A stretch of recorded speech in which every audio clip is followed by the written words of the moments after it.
Hello friends, welcome to number one study. आज हम class 7 English honeycomb book का एक इंटरेस्टिंग चैप्टर क्वालिटी की क्वेश्चन आंसर्स डिस्कस करने वाले हैं। और हाँ, वीडियो के एंड में ना आपके लिए एक स्पेशल क्विज है जो इस चैप्टर पर बेस्ड होगी। तो आपको उसके आंसर्स कमेंट में देने हैं और जिनका आंसर सही होगा उनके कमेंट को हार्ट दिया जाएगा। सो आपको समझ जाना है कि ये आंसर सही है। तो ध्यान से देखिए और जो भी इंपॉर्टेंट पॉइंट्स है उन्हें अपने नोट्स में जरूर लिख लीजिए। तो चलिए अब देखते हैं क्वेश्चन आंसर्स। तो यहाँ पे फर्स्ट क्वेश्चन पूछा है, what was the author's opinion about mister Gessler as a boot maker. Question में पूछा गया है कि ऑथर का ओपिनियन क्या था, किस बात को लेकर, mister Gessler as a boot maker. Mister Gessler एक जो बूट मेकर थे, इस बात पर ऑथर का ओपिनियन हमें बताना है। सो आंसर कैसे लिखेंगे? The author considered mister Gessler a true artist in his craft. Author mister Gessler को एक ट्रू आर्टिस्ट कंसिडर करते थे उनके क्राफ्ट में। He admired Mr. Geisler's dedication, precision and the exceptional quality of his boots.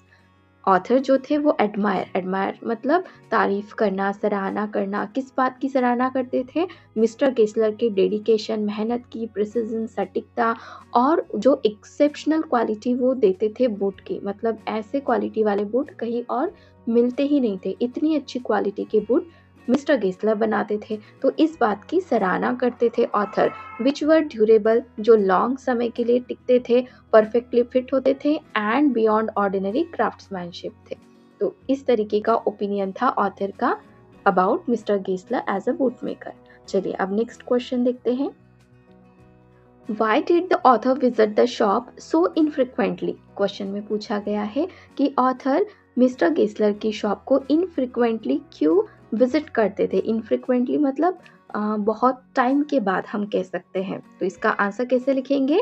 The author visited the shop infrequently because the boots made by Mr Gessler were of such a high quality and durability that they lasted a long time. क्योंकि Mr Gessler boots ही ऐसे बनाते थे जो कि लंबे समय तक चलते थे, हाई क्वालिटी के होते थे। As a result the need for new boots arose only occasionally. तो न्यू बूट्स बनाने का चांस तो उन्हें बहुत टाइम के बाद ही मिलता था, इसलिए ऑथर मिस्टर गेस्लर की शॉप में इनफ्रिक्वेंटली विजिट करते थे। क्लियर हो गया आंसर? चलिए अब नेक्स्ट क्वेश्चन देखते हैं। What was the effect on Mr. Geisler of the author's remark about a certain pair of boots?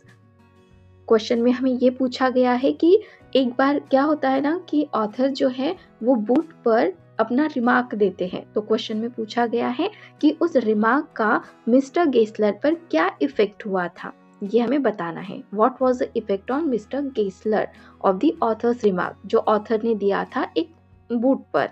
तो इसका आंसर कैसे लिखेंगे? Mr Gessler was deeply hurt by the remark that a pair of boots had creaked. जो remark author ने दिया था कि जो बूट की पेयर है वो क्रिक हो गई है, तो इस रिमार्क से मिस्टर गेस्लर काफी ज्यादा हर्ट हो गए थे, उन्हें बुरा लगा था। He took it very seriously as a prided himself on his craftsmanship. उन्होंने इस बात को बहुत ज़्यादा सीरियसली लिया था क्योंकि उन्हें बहुत ज़्यादा प्राउड फील करते थे वो अपने क्राफ्ट्समैनशिप पर, उन्हें गर्व महसूस होता था। He promise to inspect the boots. उन्होंने प्रॉमिस किया कि वो फिर से उन बूट्स को देखेंगे कि कहाँ पे गलती हुई है। If the issue couldn't B resolve, अगर वो इशू जो जहाँ पे प्रॉब्लम हुई है वो अगर सॉल्व नहीं होता है, he offer to refund the money. तो उन्होंने क्या किया, उन्होंने ऑफर किया था ऑथर को कि अगर आपका प्रॉब्लम सॉल्व नहीं होता है तो मैं आपके पैसे रिफंड आपको रिटर्न कर दूंगा। Showcasing his commitment to quality. ये क्या शो करता है कि वो अपनी क्वालिटी के लिए कैसा कमिटमेंट रखते हैं। मतलब अगर वो अच्छी क्वालिटी नहीं दे रहे तो उस बात के वो पैसे भी नहीं लेंगे, क्योंकि ऑथर ने कहा था कि जो पेयर थी बूट की वो क्रिक हो गई थी। तो इस रिमार्क से मिस्टर गेस्लर को काफ़ी ज़्यादा हर्ट हो गया था और उन्होंने इस बात को सीरियसली लिया और उन्होंने कहा था कि मैं फिर से देखता हूँ उन बूट्स को, अगर मैं रिसॉल्व नहीं कर पाता प्रॉब्लम तो मैं आपके पैसे रिटर्न कर दूंगा। तो ऐसा इफेक्ट हुआ था मिस्टर गेस्लर पे। चलिए अब नेक्स्ट क्वेश्चन देखते हैं। What was Mr Gessler's complaint against big firms?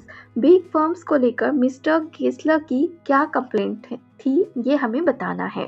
सो इसका आंसर लिखेंगे Mr Gessler's main complaint against big firms was that they relied on advertisement to attract customers rather than on the quality of their product. Mister Gessler का कहना था या फिर mister Gessler की complaint थी against big firm कि वो सिर्फ एडवर्टाइजमेंट के भरोसे इतना सब कुछ करते हैं, मतलब कस्टमर को अट्रैक्ट करते हैं और अपने प्रोडक्ट की क्वालिटी पर जरा भी ध्यान नहीं देते हैं. He felt that these firms prioritize profit over craftsmanship. उन्हें ऐसा फील होता था कि ये जो बड़े बड़े फर्म्स है ये लोग प्रायोरिटी किस चीज़ को देते हैं, प्रॉफिट को, कि हमारा फ़ायदा कैसे होगा या फिर किस में हमारा फ़ायदा है, ना कि वो अपनी उन्हें क्राफ्ट्समैनशिप से कोई लेना देना नहीं है. भले ही क्वालिटी ख़राब क्यों ना बने, इससे उन्हें कोई फ़र्क नहीं पड़ता, वो सिर्फ क्या दिखते हैं, प्रॉफिट दिखते थे. ऐसा फील हुआ था किसे, मिस्टर गेसलर को, which negatively affected small dedicated craftsmen like himself. और इस बात का सीधा अफेक्ट किस पे होता है, जो छोटे शॉपकीपर्स होते हैं, जो कि डेडिकेटेड होते हैं अपने क्राफ्ट्समैन के लिए, मतलब कि मेहनत करते, उन्हें अपनी स्किल से बहुत ज़्यादा प्यार होता है, ऐसे लोगों पर फिर ये अफेक्ट करता है ना, क्योंकि बहुत ज़्यादा नंबर पे अगर बूट्स बन रहे हैं बड़ी सी फर्म में तो लोग तो वहीं पे अट्रैक्ट होंगे. और ये लोग क्या करते हैं, धीरे धीरे बूट्स बनाते, टाइम लगता है, लोग फिर ऐसे बड़ी बड़ी एडवर्टाइजमेंट देखते हैं और फिर अट्रैक्ट होकर वहीं से बूट्स वगैरह परचेज कर लेते हैं. तो ऐसी कंप्लेंट थी मिस्टर गेसलर की कि ये बड़े जो फर्म वाले लोग हैं ये क्वालिटी पे बिल्कुल भी ध्यान नहीं देते, ये सिर्फ एडवर्टाइजमेंट करते हैं और कस्टमर को अट्रैक्ट करते हैं और इनकी प्रायोरिटी इनका प्रॉफिट होता है, ना कि क्राफ्ट्समैनशिप. चलिए अब नेक्स्ट क्वेश्चन देखते हैं.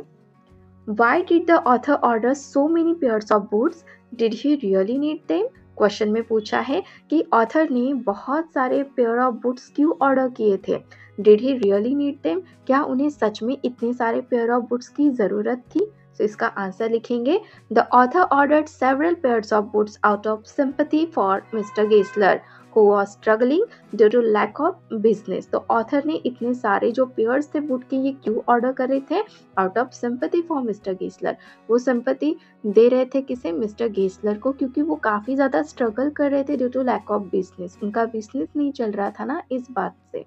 While the author admired the quality of Mr. Geisler's work, he didn't truly need so many pairs of boots at that time.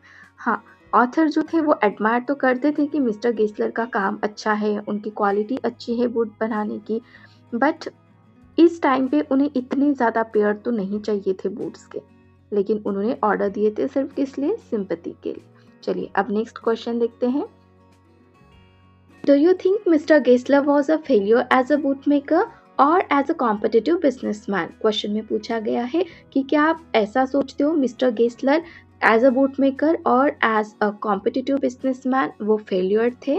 सो इसका आंसर क्या लिखेंगे, mister Gessler was not a failure as a boot maker, in fact he was a master craftsman who dedicated his life to creating the finest quality of boots. तो mister Gessler failure तो बिल्कुल भी नहीं थे as a boot maker, in fact he was a master craftsman, वो एक master craftsman थे जो कि dedicated his life to creating the most finest quality of boot, जिन्होंने अपनी लाइफ लगा दी थी फाइनेस्ट क्वालिटी ऑफ बूट बनाने के लिए. However, he was a failure as a competitive businessman. देखो बूट मेकर की इसमें तो वो फेल्यूर नहीं थे, लेकिन कॉम्पिटिटिव बिजनेसमैन की इसमें वो फेल्यूर थे. His unwillingness to compromise on quality, क्योंकि वो चाहते ही नहीं थे कि वो क्वालिटी के साथ में कॉम्प्रोमाइज कर ले, जैसे कि बिग फर्म्स करते, क्वालिटी के साथ कॉम्प्रोमाइज करते, सिर्फ प्रॉफिट पे ध्यान देती है. बट यहाँ पे मिस्टर गेसलर का नहीं था, उनकी इच्छा ही नहीं थी कि वो कॉम्प्रोमाइज कर ले क्वालिटी के साथ. Refusal to adopt modern business practices को वो नहीं अडॉप्ट कर पाए थे, लाइक एडवर्टाइजिंग हो गया, and focus on doing all the work himself led to his inability to compete with larger firms. और अकेले ही काम करते थे. देखिए एक बात ना बहुत ज़्यादा इम्पोर्टेंट होती है, टीम वर्क. अगर हम टीम में काम करते हैं ना तो हमारा काम कहाँ से कहाँ चला जाता है ना, बहुत ज़्यादा सक्सेस मिलती है. बट यहाँ पे मिस्टर गेसलर अकेले ही काम करते थे, तो यहाँ पे तो वो फेल हो गए. This lack of adaptability to market demand and competition ultimately causes business to decline. होगा ही डिक्लाइन, क्योंकि देखो lack of adaptability to market demand and competition, तो देखो कंपटीशन में ये पीछे छूट गए थे. कैसे, अगर कोई इनके पास में जा रहा है बूट्स बनाने के लिए तो इन्हें टाइम लगेगा, क्योंकि ये अकेले पर्सन थे ना बूट बनाने के लिए, और कोई इतना वेट तो नहीं करता है। तो lack of adaptability to market demand and competition, इनकी वजह से इनका बिजनेस जो था वो कम हो गया था, डिक्लाइन हो गया था। तो क्वेश्चन हमें क्या पूछा गया था? ओके, बूट मेकर की इसमें वो फेल्यूर नहीं थे, वो अच्छे क्राफ्टमैन थे, बट कॉम्पिटिटिव बिजनेसमैन वो फेल्यूर हो गए थे। ठीक हो गया। चलिए अब नेक्स्ट क्वेश्चन देखते हैं। What is the significance of the title? Question में पूछा गया है कि टाइटल का सिग्निफिकेंस क्या है, and to whom or to what does it refer, और किसे और किस लिए ये क्वालिटी रेफर किया गया है। सो इसका आंसर क्या लिखेंगे? The title quality represent Mr. Geisler's excellence in craftsmanship। ये जो क्वालिटी है ये रिप्रेजेंट करता है कि मिस्टर गेस्लर कितने ज़्यादा एक्सेलेंस थे अपने क्राफ्ट्समैनशिप में और डेडिकेटेड थे अपने आर्ट को लेकर। ये हाईलाइट करता है his focus on making superior boots. Okay, क्योंकि चैप्टर का नाम ही क्वालिटी है ना, तो यहाँ पे ये हाईलाइट किस चीज़ को कर रहा है कि वो बहुत अच्छे बूट्स बनाते थे, contrasting it with the prioritize of large business. और लार्ज बिजनेस के कंपैरिजन में उनके जो बूट थे वो काफ़ी ज़्यादा अच्छे बनाते थे, है ना। सो क्वालिटी तो इसी बात के लिए होगा टाइटल। तो चलिए अब फर्स्ट क्वेश्चन देखते हैं। Where was mister Gessler's shop located? Mister Gessler की शॉप कहाँ लोकेटेड थी? सो फर्स्ट ऑप्शन है इन अ बिजी मार्केट, एक बिजी मार्केट में, in a small by street in London, London के एक छोटे स्ट्रीट पर, near a railway station, railway station के पास, इन अ शॉपिंग मॉल, या फिर एक शॉपिंग मॉल में। जो भी सही ऑप्शन होगा आप वो कमेंट में लिख दोगे। चलिए नेक्स्ट क्वेश्चन देखते हैं। What was written on Mr. Geisler's shop signboard? Mister Gessler के शॉप के साइन बोर्ड पर क्या लिखा हुआ था? Best boots in London, Gessler brothers, high quality boots और नथिंग एट ऑल। सो इन चार ऑप्शन में से जो करेक्ट ऑप्शन होगा वो आप कमेंट में लिखोगे। नेक्स्ट क्वेश्चन है, Why did Mr. Geisler's boots last longer than usual? Question में पूछा गया है कि मिस्टर गेस्लर के बूट्स लॉन्गर टाइम के लिए, बहुत लंबे समय के लिए कैसे चलते थे। फर्स्ट ऑप्शन है he used magic to make them, वो मैजिक का यूज करते थे बनाने के लिए। He used high quality leather and craftsmanship, वो हाई क्वालिटी लेदर यूज करते थे। He used machine made sole, क्योंकि वो मशीन मेड सोल यूज करते थे। और फोर्थ ऑप्शन है he bought them from big firm, क्योंकि वो बड़े फर्म से खरीदते थे। इन चारों में से जो भी करेक्ट ऑप्शन होगा वो आपको कमेंट में लिखना है। नेक्स्ट क्वेश्चन है, what did mister Gessler say about the big firm? Question में पूछा गया है कि मिस्टर गेस्लर बड़ी फर्म्स के बारे में क्या कहते थे। तो इसका आंसर आपको बताना है इन चार ऑप्शन में से। They made better boots, they attracted customers through advertisement, कि वो अच्छे बूट्स बनाते हैं। सेकेंड ऑप्शन, वो कस्टमर को अट्रैक्ट करते हैं एडवर्टाइजमेंट लगाकर। They had more skilled worker, उनके पास काफ़ी सारे स्किल्ड वर्कर हैं। दे यूज पुअर क्वालिटी लेदर, और वो पुअर क्वालिटी लेदर यूज करते हैं। तो आपको बताना है सही ऑप्शन कौन सा है। लास्ट क्वेश्चन देखते हैं, what was the cause of mister Gessler's death? Mister Gessler की डेथ का क्या कॉज है, क्या रीजन था? So first option illness, starvation and overwork. Illness, वो बीमार थे इसलिए। स्टारवेशन एंड ओवरवर्क मतलब कि भूख से मर रहे थे और काफ़ी ज़्यादा काम कर रहे थे। थर्ड ऑप्शन है एन एक्सीडेंट, और लास्ट है ओल्ड एज। तो करेक्ट ऑप्शन आप कमेंट में लिख दोगे। तो आज के लिए बस इतना ही। आई होप कि आपको ये वीडियो पसंद आया होगा और आपने कुछ नया सीखा होगा। अब वीडियो के एंड में मैंने जो ये क्विज क्वेश्चन दिए थे, इनके आंसर्स आपको कमेंट सेक्शन में ज़रूर देने हैं।